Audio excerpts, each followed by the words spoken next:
God can still use you. God can still use you.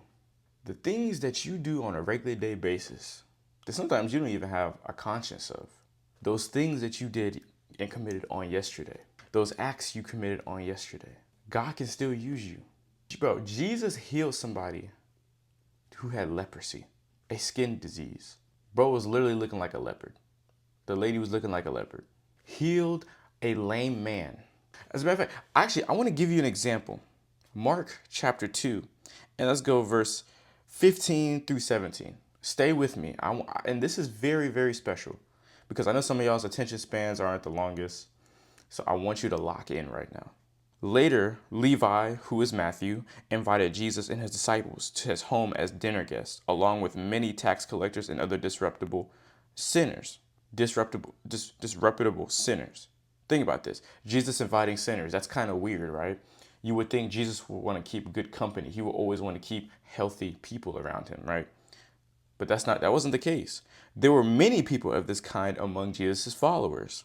But when the teachers of religious law, who were Pharisees, saw him eating with tax collectors and other sinners, they asked his disciples, "Why does he eat with such scum?" They asked him, "Why does he eat with such scum?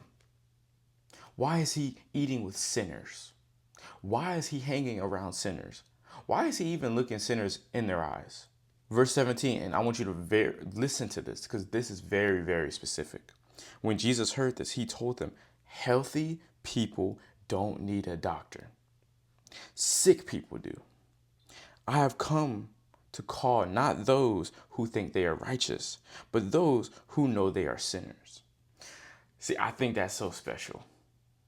That is so special because Jesus was hanging around straight sinners.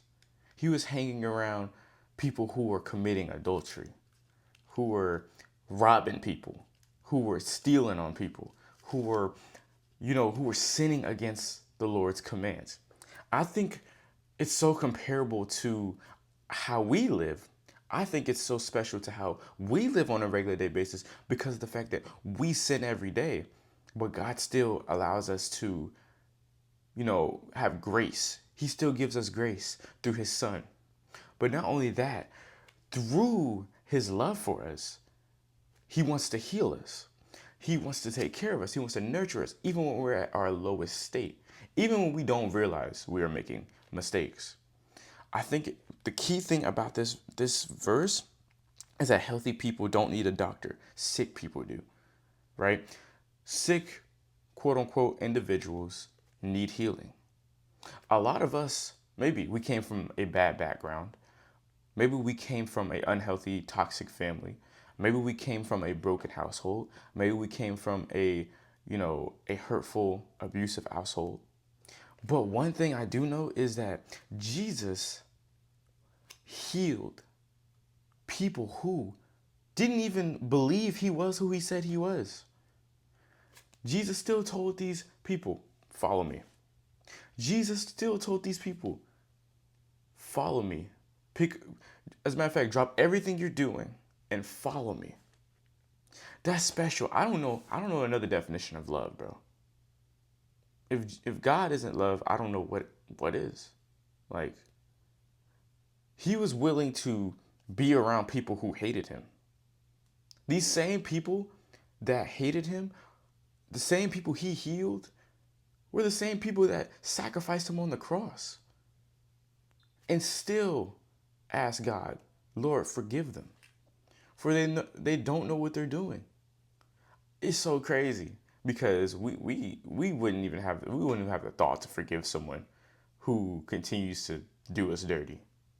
We wouldn't have that thought. We don't have a second ounce of thinking to forgive someone who has continuously done us dirty. And I'm not gonna lie, even for me, it's so hard to forgive. It's hard to forgive. Honestly, that's forgiveness isn't what this is about, but it is about how Jesus took sick individuals. He told sick individuals over healthy people to follow him. Because Jesus wants to put these people back on the path of righteousness. I want to leave you with this. Whenever we are walking through our Christian walk, right? It's not necessarily telling me, okay, find the sickest person, maybe in the head, to come share the gospel to, but share it to everybody. Tell somebody about Jesus's wonder, the wonders he's done for your life. Tell people about, how God has inspired you to get closer to him, how he's motivated you. Talk about your testimony. It may heal some people. It may change somebody's perspective. Because ultimately, God gave us the ability to heal. He gave us the ability to heal. Use that, cherish it, and strengthen it. Thank you for watching as always. God bless.